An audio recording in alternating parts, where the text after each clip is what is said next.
Руслан байкемен жұмыс жасағаннан кейін өзім режиссер болғым келді. Мен кино түсіріп көрмегенмін. Мен продюсермін, актермін. Мен режиссерлыққа вообще қызықпайтын адаммын, потому что менде мынандай тема.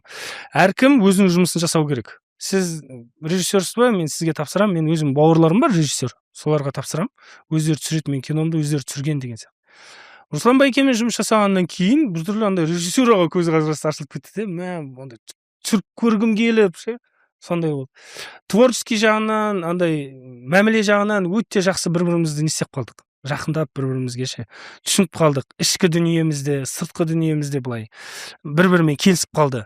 Мен былай айтқым келеді, байке десем, болды, Жәке, айтыңыз. Былай деп сіздерде қалай айтады депші. Соның барлығын бір жерден, ойымыз бір жерден шығып, то есть ешқандай конфликтсіз өте бір керемет дүние жасалды деген ойдамын.